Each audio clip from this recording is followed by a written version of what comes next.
Hi, this is James Eng Full Capital, and this is the December 2023 multifamily financing webinar.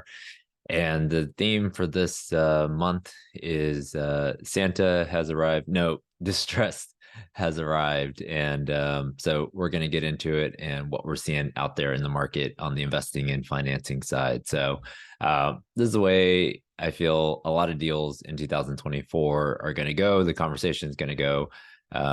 So the buyer is going to say, why is the seller selling? And the broker is going to answer, well, they bought it in 2021 and they have a bridge loan in 2024. And so that means they have a hard maturity coming up. Most of the loans done in 2021 were 3-year bridge loans. And most of these investors cannot qualify for an extension. So the buyer is going to say, well, is the whisper price more than the bridge loan amount?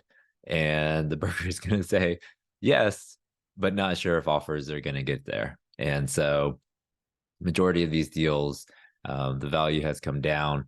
And so depending on how much sort of NOI has been added to the property from when they bought it in 2021 and sort of what they paid back then compared to where it is today, an article recently came out and they quoted, some of the brokers and they're saying, once these assets start hitting the market in January, many won't be seeking a profit, but they will simply be wondering how much equity they can save. And so that is how a lot of deals in 2024 are going to go.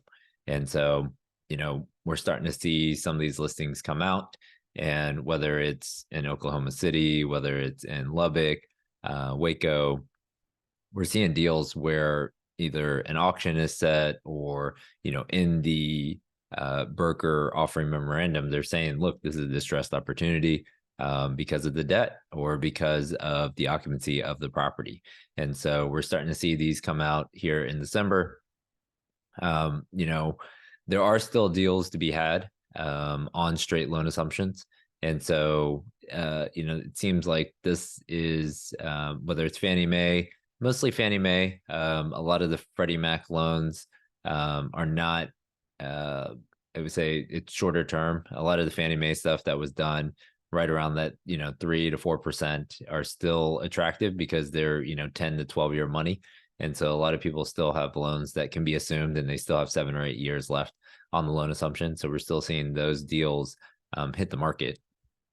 But, we're seeing more of this. And so this is a large operator, GVA, is essentially going to get foreclosed upon this week on a portfolio of 5 properties, total of $288 million in loans. So this loan on this deal out in Houston, the retreat at Stafford, was originated in 2022. The maturity is in March of 24, so it's even shorter time frame. The loan amount was close to 45 million on this one deal. And then similar in San Antonio, it was a $56 million loan. So portfolio of 5 properties all throughout Texas. And this owner owns, this is not a small shop. They own close to 27,000 units across the US and then 12,000 units just in Texas. And so, the size of some of these deals have just gotten so large that it's hard to keep raising capital for these deals and supporting these deals. And so we're starting to see some of them go back to the lender right now. And so, looking at what is sold and financed, here in DFW, I think it gives you a little bit of an indication of what's happening across markets. And so here, discretionary is sort of your class A. I would say upper mid range is sort of B stuff, and then lower to workforce is C stuff. So you're starting to see stuff, class A stuff still in the 200 a door range, the B stuff around 150, and then C stuff around 100 a door.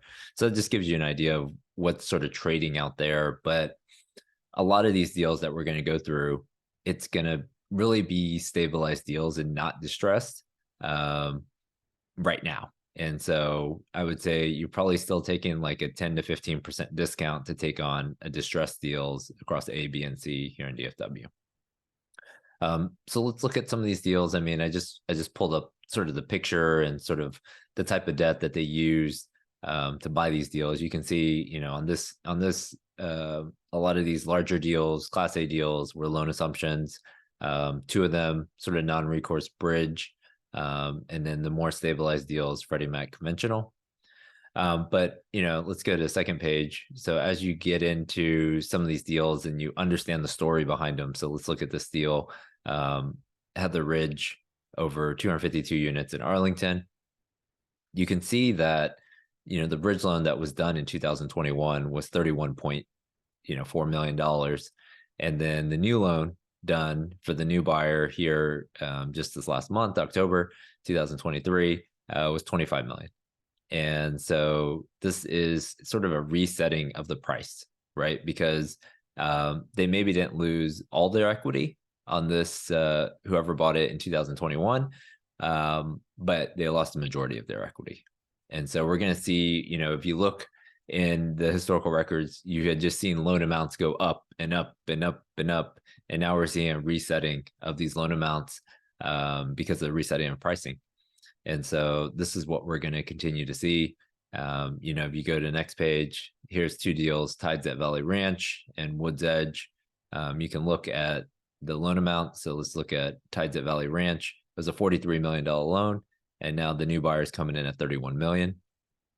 So one is a function of, Fannie and Freddie are only going to give you a 125 debt service coverage, or they want a 125 debt service coverage. So your loan amount is going to be lower. So you're probably putting down 40%.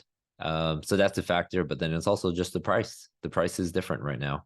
And the same thing here on Woods Edge. It was a $9 million bridge, and now it's a $6.6 million Fannie Mae loan. And so you're seeing these deals get reset on pricing. I would say on these deals, you're probably losing,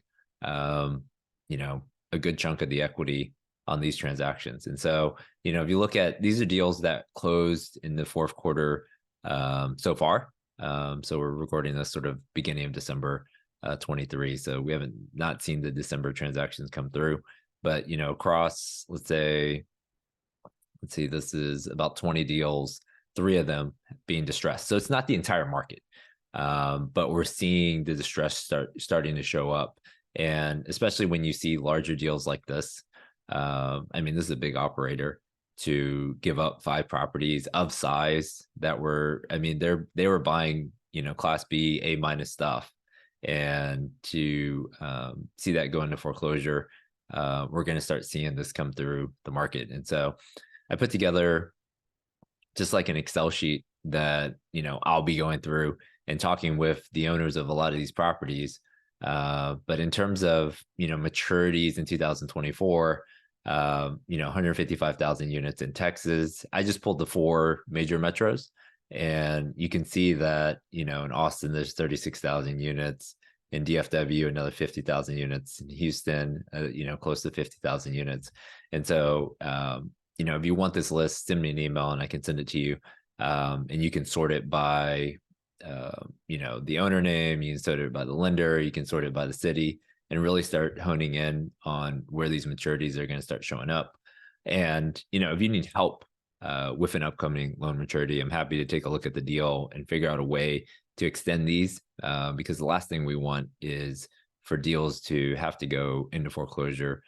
We want to find a way to restructure some of these deals in 2024. But this is, and we're going to talk about what some of the larger institutions are seeing. But this is where this stress is going to be coming from in 2024. So that's sort of what we're seeing in terms of deals on the market, deals that are selling right now. I wanted to talk about next is just sort of what we're seeing at a sort of more macro level from Newmark and some of the earnings calls from some of the larger lenders out there. So let's start with the positive. On the Newmark stuff, they talked about, the rent to own piece. So this is significantly, homes are significantly, usually we would see, a spread of maybe $200 or $300, but right now the spread is close to $1,000 between owning and renting, really just because the price has gone up so much and the interest rate has gone up so much that there's still a big gap there, which is going to keep a lot of people in sort of your Class A units out there right now. There's still positive demand Here's the historical demand here, about 66. And then, they saw in 2022 just sort of negative demand on leasing. And so we're starting to see that pick up. So that helps. The agency lenders are still here, obviously, right? So when we looked at transactions that were happening this quarter, a lot of those deals were Fannie and Freddie. And so if you look, 2013 all the way to 2020, really they were about 50 to 60% of the market. And then in 21, it dropped down to almost lower than 40% of the market. And so you're starting to see an uptick back to 53%, and then probably even higher here in 2024, I think, especially if 10-year Treasury comes back down. So, I mean, this would be 60 or 70% if 10-year Treasury was 3% instead of 4 right now. So there's still a lot of liquidity in Texas in these markets, right? So Dallas was the number one market. Austin is right there. Houston.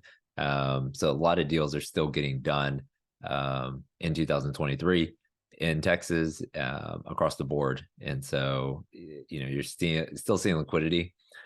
So this is what, a lot of the investors are worried about, especially a lot of the REITs they own a lot of the nicer stuff out in the market. And just the supply, I said new supply to the sky. But, coming online in the next 3 or 4 quarters is almost an unprecedented amount of supply. I think if you pull this chart back even further, it's almost back to like sort of the 80s, the amount of supply that's coming online.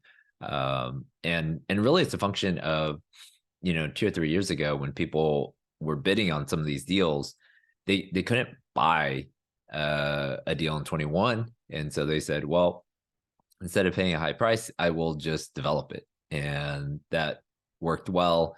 And, people were able to give them these new developers construction loans, and people started building. And so the amount of new supply that is coming over the next 4 or 5 quarters is very large.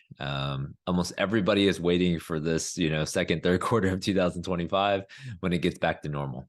And so, they see this trend continue to go down in terms of new supply, but the next 3 or 4 quarters is going to be quite heavy on the new supply side. And one thing that I read was that this, because of the amount of concessions that the A class is providing, it's almost like the new stuff is giving you 2 or 3 months free, and then so your A minus stuff is have to give you a month free. And now all of a sudden people are moving up class. And so the B stuff is moving up to the A minus stuff. The A minus guys are moving up to the new supply. And so it's almost creating a number of concessions across all asset classes versus just impacting just the top grade A. So this is flattening out rent growth, especially on new leases. On renewals, it's not as painful, but on new leases, it definitely is flat to negative. Here, Austin's probably taking the brunt of it, closer to 5 to 10%, depending on what thing you read. San Antonio is probably 2 or 3%. Dallas Fort Worth is pretty much flat. Same with Houston. And I mean, limited transactions continue, really with the volatility and the interest rates. 305 billion. It's probably close to 350 billion. This year we're at 90 so far. So, the fourth quarter, I would say, is probably maybe we get to 100, 125 billion overall, but still probably a quarter of what we saw the last 2 years. So very light on the transaction side. And, so that was sort of that was Newmark's sort of quarterly update. And, I listened to a lot of different earnings calls to just sort of see what people are seeing on a national level and extract some of the relevant data points for you guys. And so Marcus & Millichap, obviously a large brokerage house, they had a lot of deals fall out of contract multiple times. So we've seen that in deals that we work on, whether it's debt, whether it's equity. We're seeing deals fall out of contract and people come back and people try to renegotiate the price based off of where the 10-year Treasury is today. Private client market. So that's, guys really in the sort of $1 to $20 million space, or even $15 million space. Those are getting done because, whether it's tax purposes, whether it's 1031s, those deals are still getting done. It's harder to raise money on the syndication space right now. And, really it's this lack of price discovery between buyer and seller, right? Because if, 10-year is 4%, you can get a loan at 6%. Do I want to sell at a 6% cap rate, or do I still want 5.5? And so this price discovery is consistently moving every quarter. And so Walker & Dunlop, which is a large lender into the space, they talked about Fannie and Freddie deploying about 74 billion of their 150. So, there would be even a larger amount, but there just hasn't been enough demand. And I liked the CEO's comment around, in 2023 is a wait and see market, right? So we're just I didn't have to do anything, right? My bridge loan didn't mature till 24. But in 2024, he's calling it a I must move market.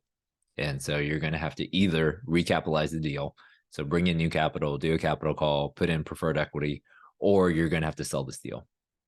And so, there's 75 billion in maturities in 2023, and there's 130 billion in 2024. So these have got to go. In terms of negative leverage, I mean, they're seeing a lot of stress if rates keep moving up. I think that's pretty obvious. But I think even if they remain sort of flat, which is what most people are projecting, just sort of higher for longer, the cap rates are going to adjust to the cost of financing. And, what happened was when 10-year treasury went from like 4.25 up to 5%, that was just too wide. You just couldn't buy a deal at a 5% cap rate and a 7% debt. Like, you weren't going to raise the money. So 100 to 150 basis points was just way too wide for people to take on in terms of negative leverage. And so that's why you saw really in, October, November, when the 10-year treasury blew out, a lot of deals just, went on ice for a little bit. And, I had to snip this out of a video that I was watching, so it's not super clear. But, Marcus and Millichap always shows sort of the slide between where 10-year treasury is and the long-term average of cap rates for apartments. And you can see that the long-term average is probably around 6% and 10-year treasury is down at 3%. And so you usually have, a healthy 300 basis point gap. Right now, instead of 300 basis points, it's 30. And this is it's almost going to push like for the 10-year treasury has come down a little bit since this chart was made. And then cap rates have continued to go up. And so once we see that healthy gap come back, that's when the market's going to pick up. So something's got to move, right? So right now, 10-year treasury has been pretty sticky around 4%.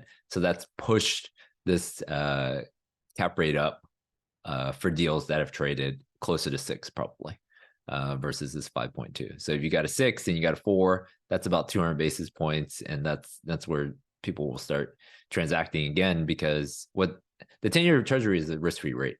And so you have to add probably about 200 basis points to that. And that's sort of a neutral leverage, right? If you want positive leverage, then you're probably still going to need to be, probably 3.5% on your 10-year and 6% on your cap rate. So you need to be at least 200 basis points, if not more.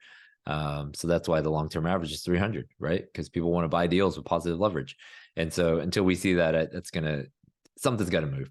Either the treasury comes down, cap rates go up, or both. In terms of new supply, I mean, this is, Walker & Dunlop does a lot of HUD construction lending as well. And they have not seen, that turn back on. And then, we talked about the deal volume, and then, the lack of supply because of the new construction not starting, right? So if you look at the starts right now, 2023, 2024, usually takes about 2 years for these new supply to deliver. So 25 and 26, we're going to see that supply come back down more to a normalized level, if not lower. But their forecast for 24 is a little bit of a redo, depending on rates. And so they had a lot of different, and then MAA. So this is a apartment owner operator. I think they have 50, 60,000 units. So the demand side is there. There's no doubt, right? So traffic is good. They're not, most residents aren't turning over. They have a higher retention rate. They're not moving to houses.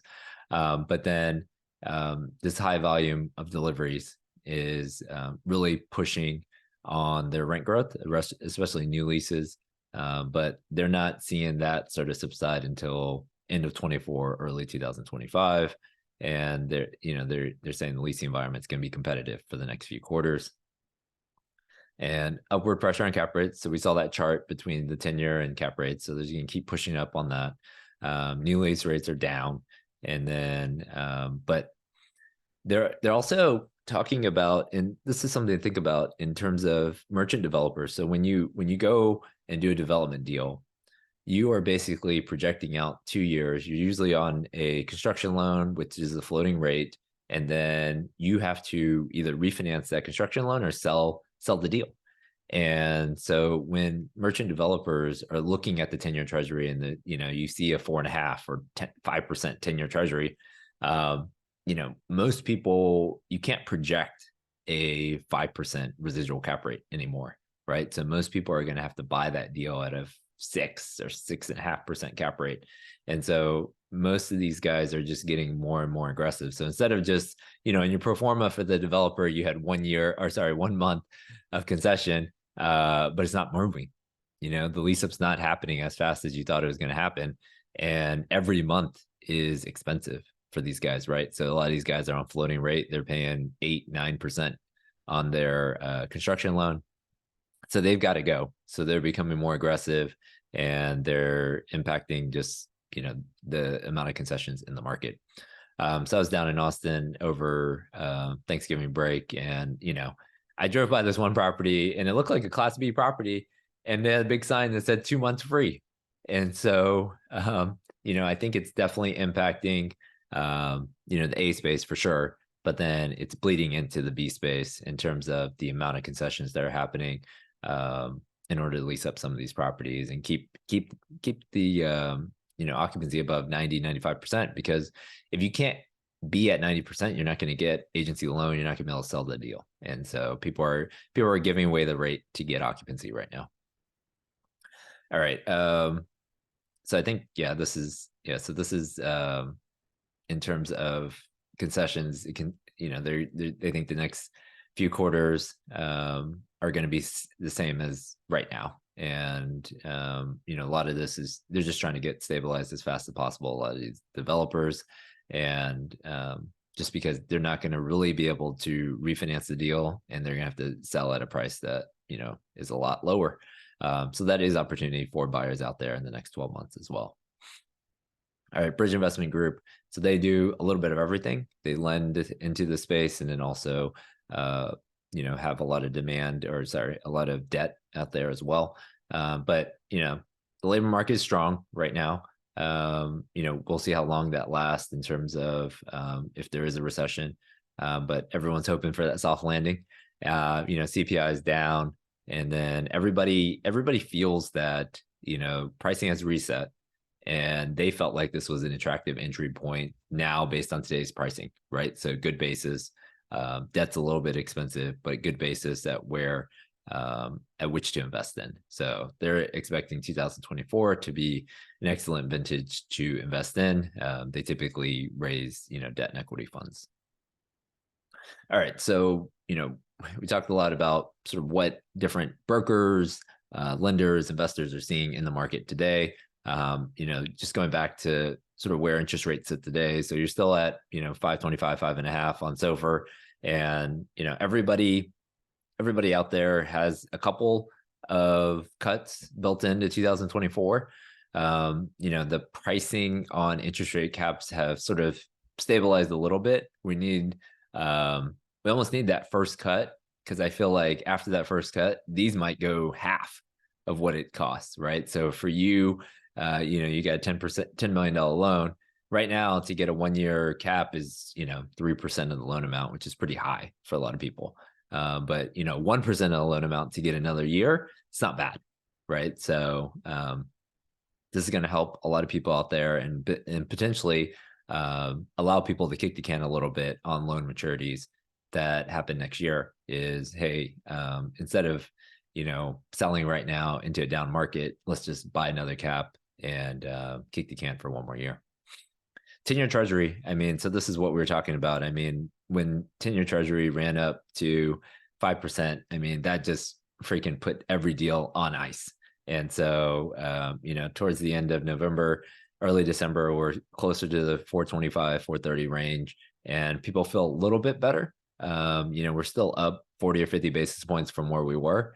So people have short memories, and so 425 feels pretty good right now. So, we have a lot of people calling us requesting, hey, can you update that quote one more time? Because it definitely didn't work at 5, but 425, 375, as 10-year treasury comes down, we might just go on a refi because this 5% scared a lot of people, and no one knows if it's going to run up there again. But take some uncertainty off the table right now for our investors, and maybe bring a little money to the table to do a refi. So my background, born and raised in Houston, went to school in Austin at UT, been up here in DFW since 2006. Have been an underwriter, a lender, an investor across the multifamily space over the last, let's call it 8-9 years. And so any questions, definitely feel free to reach out to me here. Phone number, emails right there. All right. So we talked about the market. We talked about sort of what people are seeing, in terms of loans out there right now. We got the bank loan, Freddie Mac SBL. So Freddie Mac SBL, they're definitely moving faster. They used to update pricing once a week. Now it seems like every other day they update pricing depending on the movement of the 10-year treasury. Freddie Mac conventional and Fannie Mae are probably still 15 or 50 basis points inside of Freddie Mac SBL. But Freddie and Fannie are going to have yield maintenance versus Freddie Mac SBL is going to give you a step down. So depending on what you want. And then, as we saw, people are still doing non-recourse bridge, depending on the deal. Some of these deals that are distressed are 80% occupied.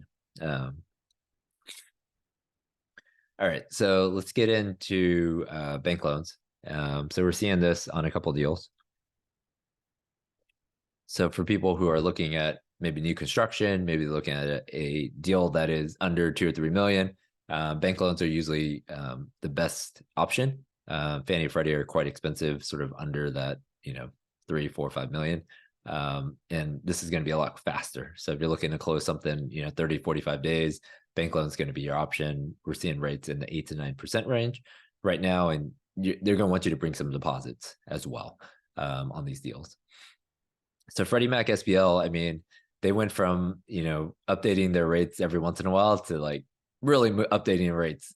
So, if you're watching the 10-year treasury and you see a movement, they might be a day or two behind. So as soon as you sign the loan application, that's when your rate is locked in. And so we're seeing rates probably around that 6.5 to 7% range, just depending on leverage and market and things like that. So a lot of these deals are still getting done on the Freddie Mac SBL side. So that is one way to sleep at night is, set up your deal so that your rate right from the beginning and get all your stuff in. And it's about $10,000 to start on Freddie Mac SBL. So not a huge investment in terms of getting a rate lock deal. Freddie Mac conventional is still out there, definitely on your sort of A, B stuff. Freddie Mac conventional is doing a lot of that, a lot of fixed rate. And, in terms of caps, so they had 75 billion this year. Next year for 2024, Fannie and Freddie are both going to have 70 billion. So they didn't even hit the caps this year. So I'm not sure if people are really worried about hitting caps next year. I think the industry will be happy if Fannie and Freddie hit those caps, because that means a lot more deals got done. So we probably need 10-year under 4. We need a lot more options on the refinance side, and I think they'll be able to hit those caps. So maybe 3.5 on the 10-year will help them hit those caps. So definitely pushing more on deals that are affordable. But that is good. They didn't get their caps cut significantly. Fannie Mae, they're still doing 5, 7, 10-year full-term IO deals. This was a deal that we did over in Euless, Fannie Mae fixed rate, 10-year term, full-term IO. But rates sort of right now 6.5 on Fannie Mae. So a lot of times we'll look at both Fannie and Freddie and just figure out which one is going to be a little bit more aggressive, maybe on IO, maybe on pricing, depending on the sponsor. In non-recourse bridge, Larger deals, 10,000 unit plus, 10,000 a unit rehabs. I think that's still in the game, and especially on deals, a lot of times on these bridge loans, we're seeing SOFR plus probably 3.5 right now. So you need to buy probably 2.5 in terms of your strike price. So 2%, you're still 2% strike, you're still 7% of the loan amount. So you're sort of prepaying a lot of interest right at close. And as long as you just have to build that into your model, so that when you go out and buy the deal and build that in, because you're going to get a fixed rate essentially for 3 years and then have a 1% exit. Here's some of the deals that we closed this year. As you can see, most of them sort of Freddie and Fannie, HUD. Not as much. It's a 1 or 2 non-recourse bridge, but mostly Fannie and Freddie across the portfolio here. YO Capital, I mean, whether it's educational events, whether it's podcasts, whether it's a conference, we're working with you, the buyer, and so representing you, touring the deal, meeting not only helping you meet different lenders, but connecting the vendors. And then, right now, a lot of people are asking for our help just sort of on asset management and even loan servicing through some of these deals, right? Because a lot of these deals you're not able to sell right now, and you're going to have to hold them through a longer period. Upcoming events. So we have our speaker series on January 17th coming up. So 6 to 9, you can go to our website, either Old Capital Podcast or go to Old Capital Lending and go on the subscribe, and then that'll get you information on how to register. Here's a link down here. You can send me an email if that's easier, and I can send you the link for that. So that's a nighttime event. And then we're doing our DFW field trip. So that's January 17th and 18th. And so it's a 2-day event. You can send me an email as well. And we're going to go take a look at some A, B, and C properties here in DFW on that trip. And so next step. So if you like this video, definitely comment, share. That would benefit everybody, and subscribe to the channel so you get updated on the next one. And then if you need help with an upcoming loan maturity, whether you're LP, GP on the deal, send me an email. And you can, if you have the T12 rent roll that helps, loan agreement, go through it. What I've been doing is just sort of setting up some time to go through, all right, where are you in the process? What are some options for you? And then working through those and trying to figure out how to best sort of take the deal in the correct direction. And if you're looking for a new deal, obviously help with loan term sheets or reviewing a deal. If you get an investment package, happy to take a look at it. And then just if you're starting this process, starting the multifamily journey, complete your personal financial statement, send it over, and we can discuss how to buy, sell, refinance your next multifamily deal. All right, thanks guys.